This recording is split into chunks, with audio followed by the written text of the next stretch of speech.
I can sleep in the barn. So, Misty. I can sleep in the barn, begged the mail-order bride. The angry rancher locked the house, said, "No, but," somewhere outside Abilene, Texas, November 1882. The wind howled across the empty plains, slicing through the brittle trees like a whip of cold iron.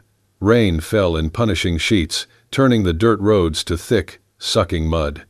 The sky, a low ceiling of gunmetal gray, offered no mercy. From the distant rise came a lone figure, hunched against the storm.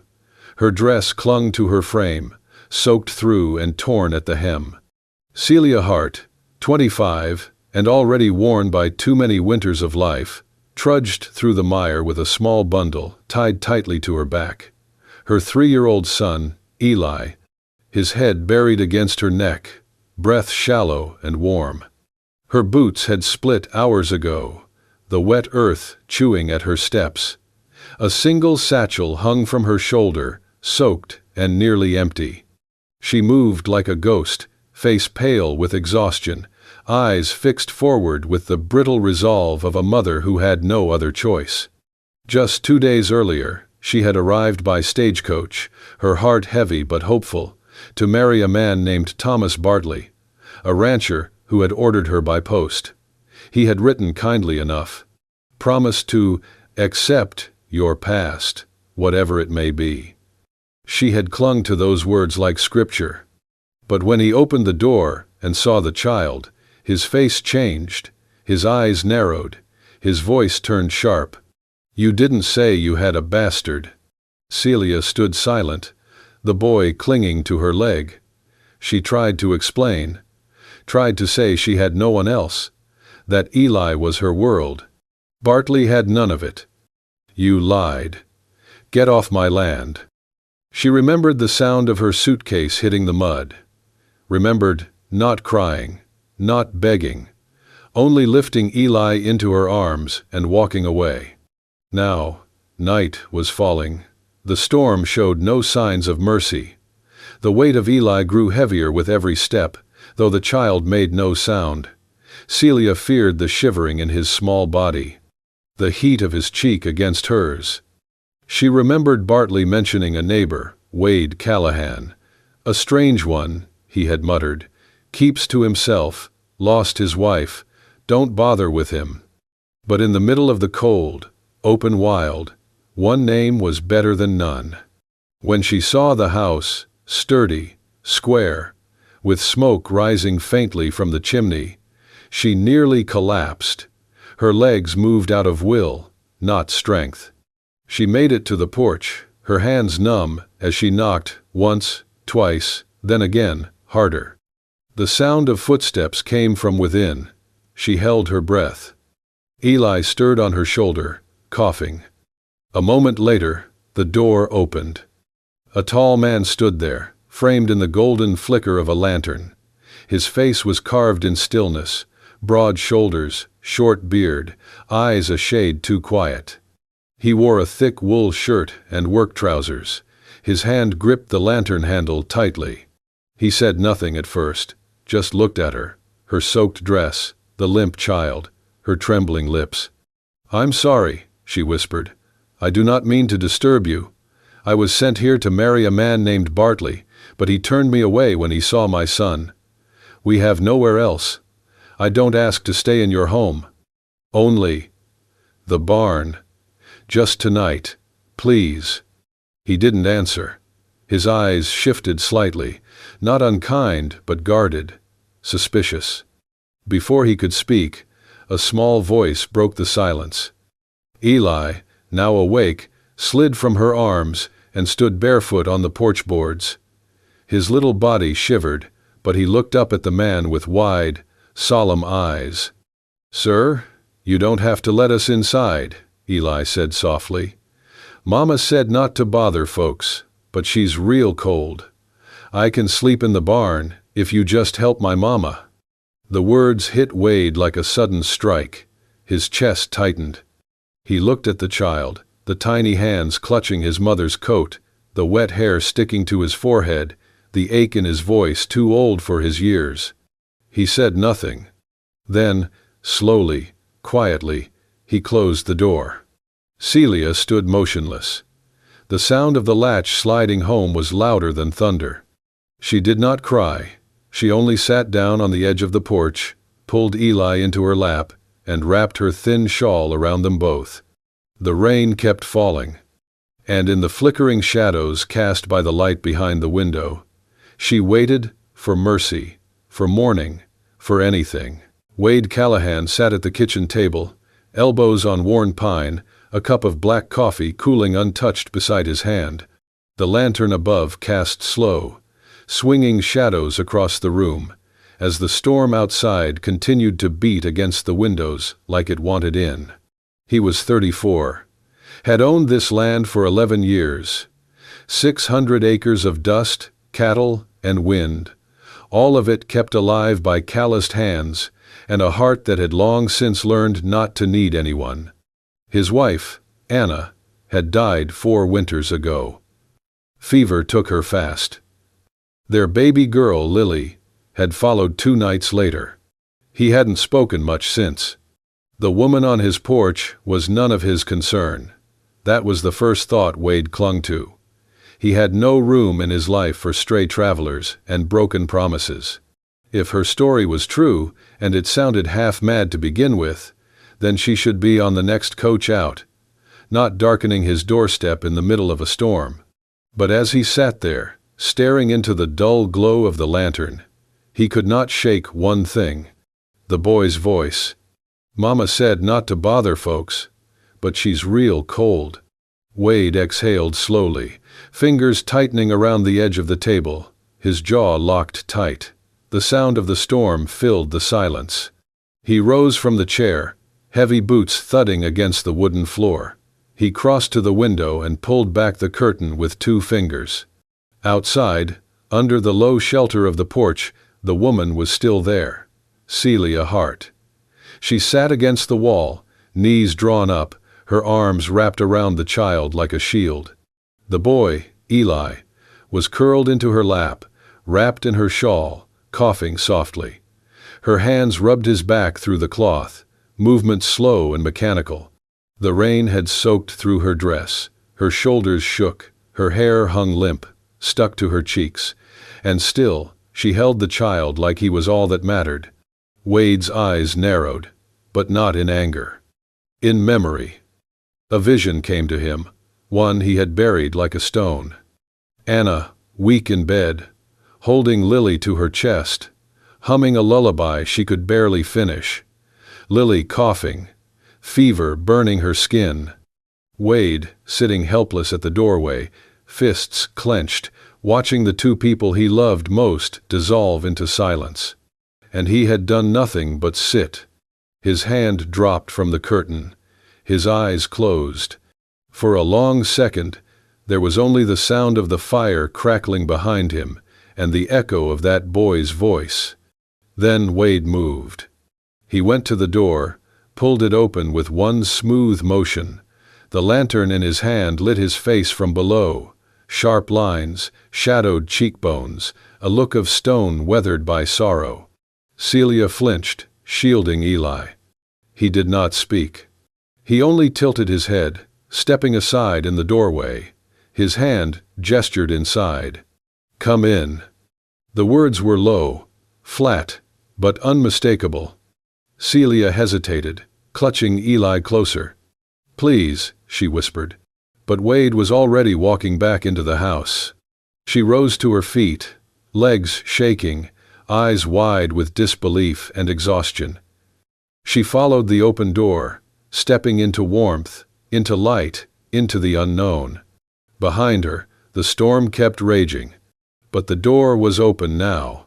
Celia hesitated in the doorway, her arms tightening protectively around Eli. The warmth from inside the house washed over her skin like a shock, almost painful after the relentless cold outside. The scent of burning wood, old pine floors, and something faintly like coffee filled her nose. Wade said nothing. He walked ahead with quiet, heavy steps and gestured toward the kitchen with a brief nod.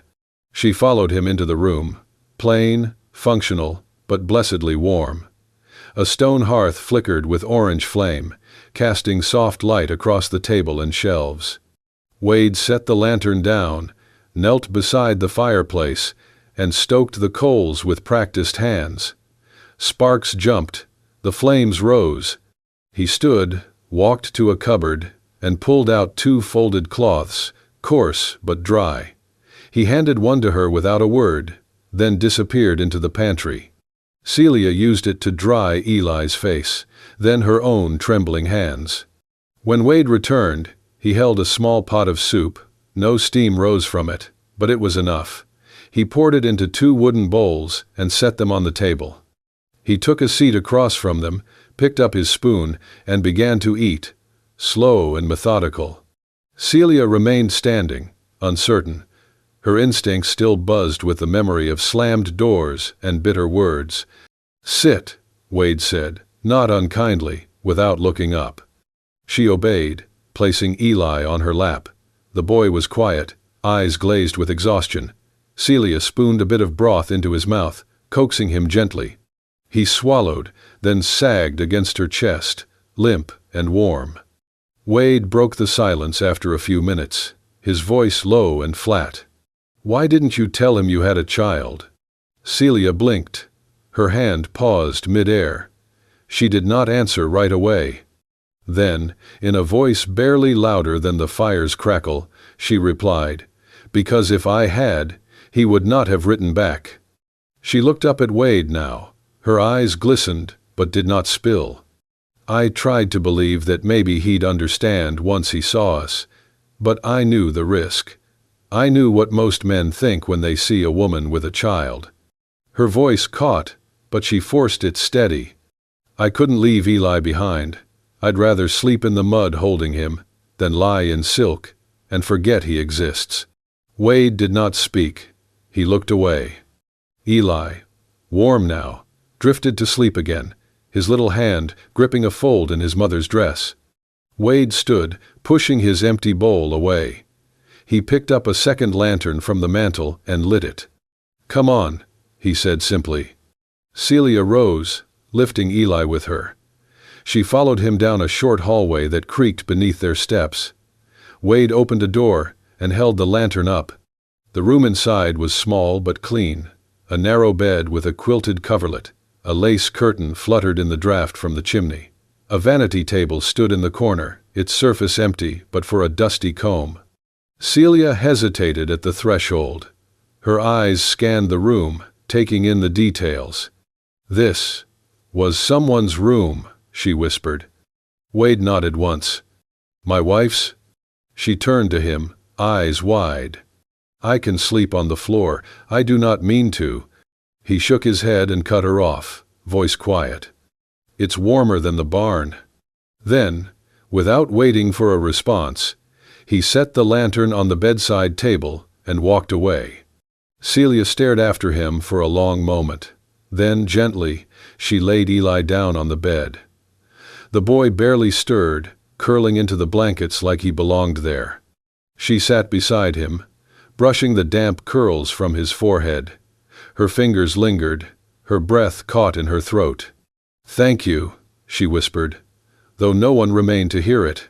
And for the first time in days, as she watched her son breathe deeply in peace, she let herself cry, not from fear nor shame, but from something she thought she had forgotten. Gratitude. The sun had not yet cleared the hills when Celia stirred awake. The room still smelled faintly of wood smoke and old cedar, the remnants of a home once filled with another woman's presence. Eli slept soundly beside her, wrapped tight in the quilt that still held traces of lavender. She watched him breathe for a long moment before slipping out from under the covers. Barefoot and silent, Celia tiptoed down the hall and into the kitchen. Wade was nowhere in sight. The coals in the hearth had nearly died. She knelt and coaxed them back to life, her fingers stained with soot. She boiled water, found a tin of coffee tucked beside the cupboard, and brewed a small pot. The scent filled the house slowly, something warm, something steady. By the time Wade entered the kitchen, boots heavy on the wood floor, a plate of cornbread and scrambled eggs sat on the table. Celia was rinsing dishes at the basin, her sleeves rolled up. He looked at her, then at the food. "You didn't have to do that." "I wanted to," she replied without turning. He did not thank her, but he sat and ate every bite. That day, Celia worked with quiet purpose. She found a needle and thread in a drawer and mended the rip on the sleeve of Wade's gray work shirt, the one hanging by the door. She scrubbed the old dish linens in a bucket out back, humming softly while Eli napped inside. When she spotted the horse trough low on water, she rolled up her skirts and filled it herself, bucket after bucket from the well. No one had asked her, but something inside her refused to be a burden, not after the mercy she had been shown. From the barn door, Wade watched her. Not openly, just passing glances as he tossed hay to the cattle or repaired a fence post. She was different than he expected, not soft in the way of most women, but not hardened either. She moved like someone who had lived through disappointment, but not let it rot her spirit. He told himself to keep his distance. But the truth was, he noticed. That afternoon, while Eli napped in the warmth of the kitchen rug, Celia took the yoke and 2 empty buckets. She made her way to the well, determined to refill the wash barrel before sundown. Her arms already ached, her stomach turned from lack of food. Still, she pressed on, sweat beading her brow in the mild spring heat. The return trip from the well was long and uneven. Halfway across the yard, the world tilted, her knees buckled. The buckets hit the ground with a loud thud, water sloshing across the dirt. Wade, inside the barn, heard it. He dropped his tools and ran. Celia lay crumpled on her side, eyes closed, skin pale.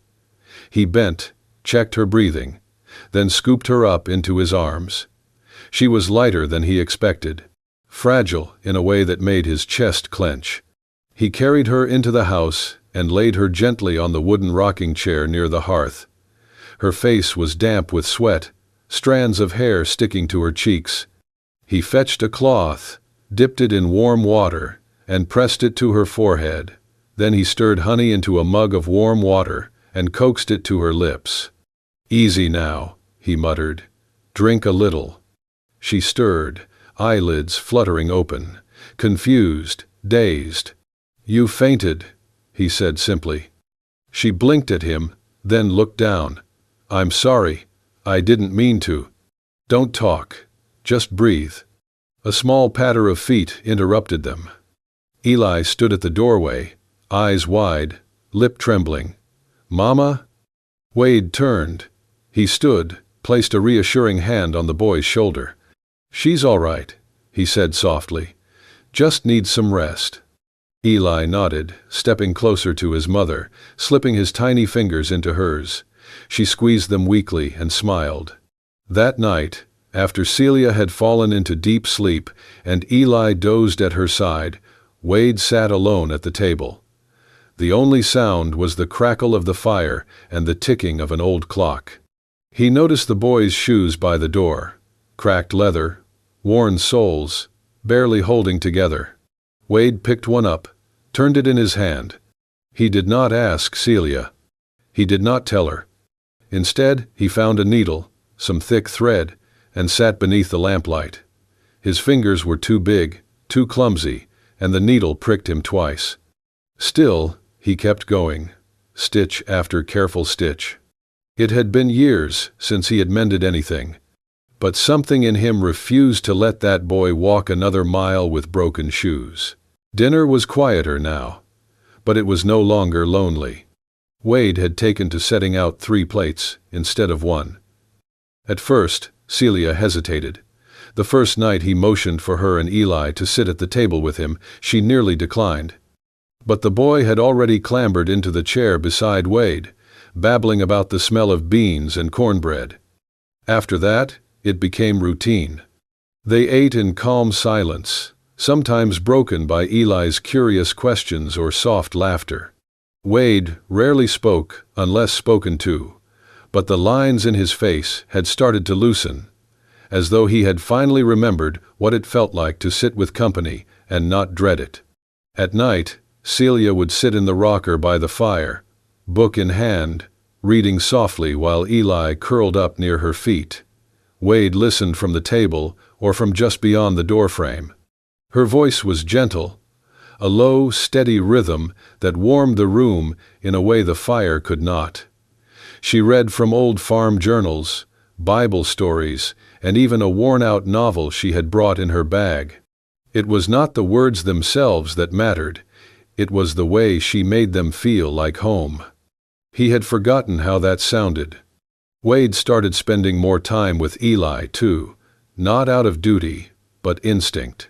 The boy followed him to the barn one morning, barefoot and bright-eyed, asking to help. Wade handed him a handful of oats. "Feed him flat," he said, guiding Eli's palm to the horse's muzzle. "Let him trust you." Eli giggled when the horse's warm breath tickled his fingers. From the house, Celia watched through the window. Her hands were still soaked from scrubbing laundry, but she froze, heart clenching. She had never seen Eli smile like that with another man.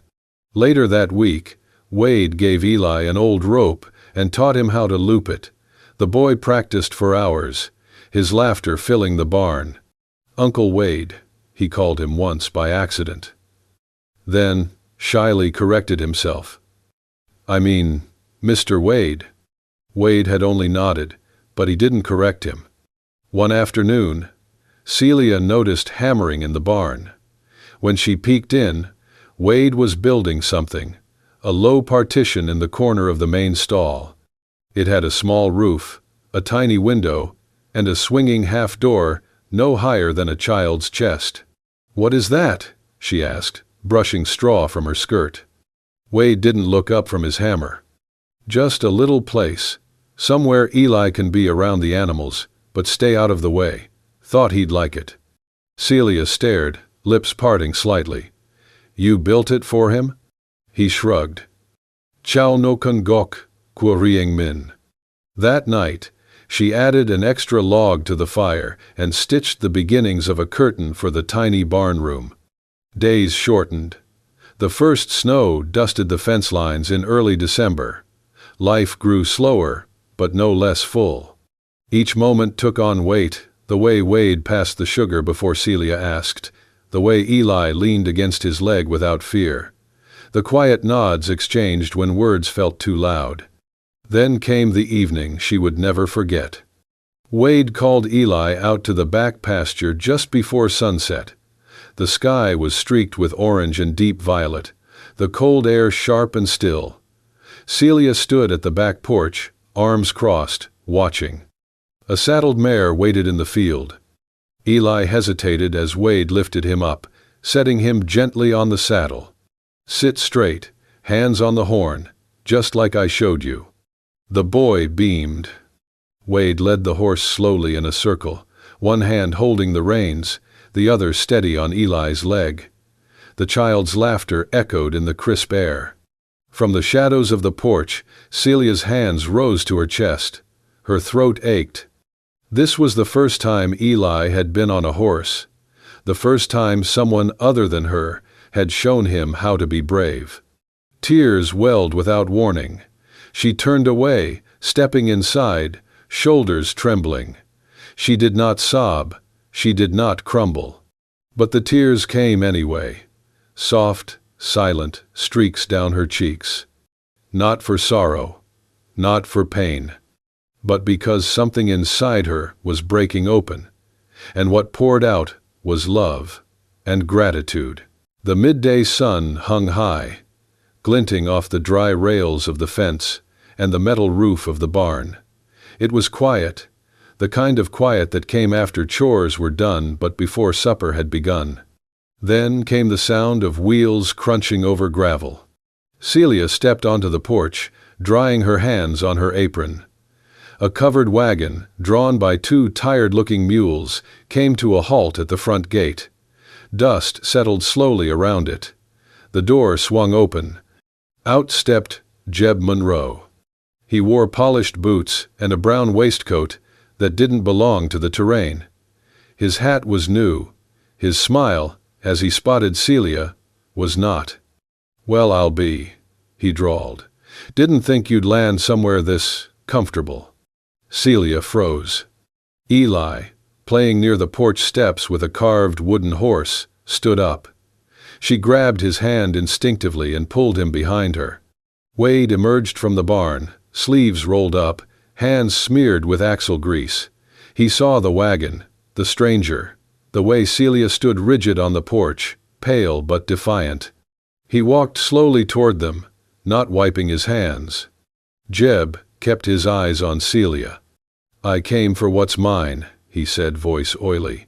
"You took my money, promised a union, then disappeared like a thief. That's fraud, darlin'. I got papers sayin' so." He pulled a folded sheet from his coat and waved it in the air. "A signed marriage contract, right here. Witnessed and dated. Makes you my wife or my thief. Either way, you owe me." Celia's face went white. She shook her head. "That paper is forged. I never signed anything." "But you accepted the coin," Jeb snapped. $50 for your hand. And you ran off." "She was forced to," Wade said, now standing between them. "She left you because you're not worth the dirt on your own boots." Jeb raised a brow at him. "And who are you supposed to be?" Wade didn't answer. He turned on his heel, walked back toward the house, and returned moments later with a worn leather pouch. He tossed it onto the dirt at Jeb's feet. "There's more in there than you ever paid her," Wade said calmly. "Consider it payment for your mistake. Take it and leave." Jeb didn't bend down. "You buying her now? Is that what this is?" His smile curled, mean. "What's she to you anyhow?" Wade didn't flinch, didn't blink. "She's mine." The words landed like a gunshot, not shouted, not snarled, just spoken with the kind of quiet certainty that could not be bought or faked. Celia's breath caught. Eli looked up at her, confused by the sudden stillness. Jeb's face twitched. He glanced from Wade to Celia, then down at the pouch. His pride warred with his greed, but only for a second. He picked up the pouch, weighed it in his palm, and spat into the dirt. "Fine," he muttered. "She ain't worth the trip anyway." He climbed back into the wagon, turned the mule cart around, and disappeared down the road without another word. Celia didn't move. Not until the wagon was out of sight. Then her knees nearly gave out. She held Eli close, burying her face in his hair, tears falling freely now, hot, silent sobs that had nothing to do with fear. Wade didn't speak. He simply stood nearby, jaw clenched, arms folded, a sentinel made of something stronger than wood or stone. For the first time in her life, someone had stood for her. And not just anyone. Him. The first thaw of spring brought color back to the land. Snow melted into soft, muddy trails, and green teased the edges of the pasture like something half-remembered. Birds returned to the barn rafters. Calves cried in the morning light. Celia stood at the edge of the garden, hands buried in the fresh soil, her eyes not on the rows she had planned to plant, but on the open road that ran east. She had made up her mind. She would leave when the ground was firm enough for travel. Eli was healthier now, stronger. And Wade had already given them too much: shelter, food. A kind of quiet care he never said aloud, but showed in every act she could not keep taking. Not without giving something he hadn't asked for. She couldn't risk misunderstanding his kindness as something more, or worse, make him feel trapped. She folded a letter that night, tucked it in the top drawer of the vanity in the guest room. It said goodbye in the only way she knew how. Brief, respectful, grateful. But before dawn the next day, as she packed the small satchel she'd arrived with, Wade knocked on the door. She opened it slowly. He stood there, hat in hand, jaw tight like he'd been rehearsing something for hours. "I know what you're planning," he said. Her heart sank. "Wade, He held up a piece of parchment, folded, crisp. "This is yours." Celia took it with trembling fingers. She opened it and froze. It was an official land deed, 50 acres, bordering his, marked in her name, no conditions. Her voice broke. I don't understand." "I'm not giving you anything," he said quietly. "You earned every acre." She shook her head, eyes filling. "I didn't." "I'm investing," Wade interrupted, "in a future, for Eli, and for his mother." Celia stared at him, breath caught between disbelief and something far deeper. She wanted to speak, to protest, to fall to her knees in the dirt, but then Wade added, so softly she almost didn't hear, "I was thinking we'd build a new house on the ridge, something warmer, more windows." She blinked. He took a step closer, voice steady. "You can pick the wood if you like." That was all he said. No grand speeches, no ring, just an open door, not to a barn this time, but to something far more lasting. Her lips parted, but no words came. Instead, she pressed the paper to her chest, nodded once, and wept into the morning sun. The clearing smelled of pine and wildflowers.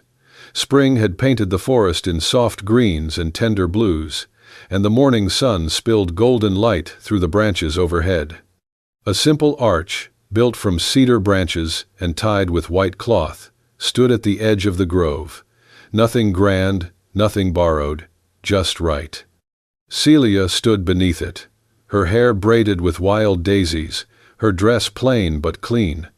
Her hands trembled, not from fear, but from something deeper, the kind of joy that scared a heart too used to surviving. Wade waited for her with a quiet smile, the same way he always did. Steady, patient, never pushing. And walking down the aisle of grass and sunlight between them was Eli.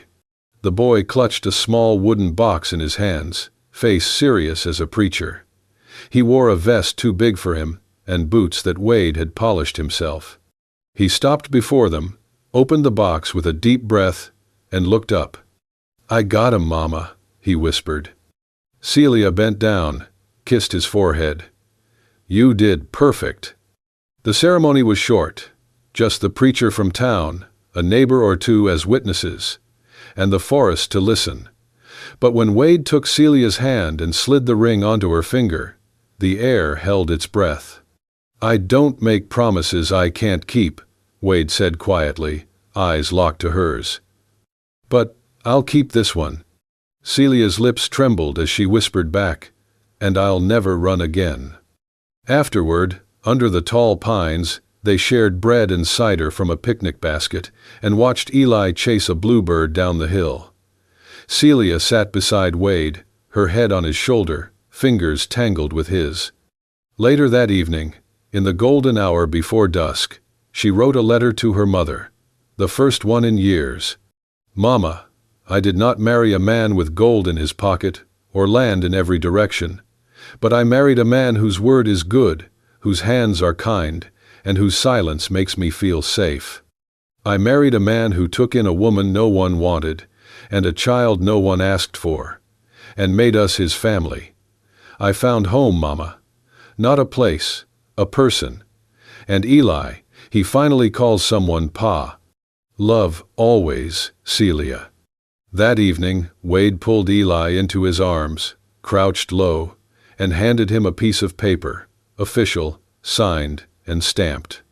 "You're mine now," Wade said, "if you want to be." Eli's eyes lit up. He threw his arms around Wade's neck and whispered, "I always wanted to be." And then, as the sun dipped low, casting long shadows across the open field, the three of them rode together, Wade on his bay gelding, Celia on her mare, and Eli seated snug between them.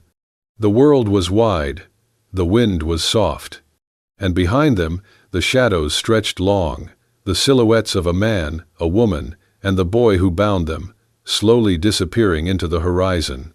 Home wasn't where they came from. It was where they rode, together. In a world where the cold can be harsher than bullets, and silence deeper than any canyon, Celia, Eli, and Wade remind us of one simple truth. Home is not where you live, but who you're willing to open your door for. This is a story about second chances, quiet bravery, and the kind of love that doesn't announce itself. It proves itself. In stitched shoes, in shared meals, in standing between someone and the pain chasing them. When a stranger asks only for a barn and ends up with a family, we're reminded that dignity costs nothing, and kindness changes everything. If this story moved you, let your heart ride a little further with us. Hit the like button if you believe in love that rises from dust. Subscribe to Wild West Love Stories for more tales where bullets missed, but hearts didn't. And remember, sometimes the bravest thing you can do is open the door,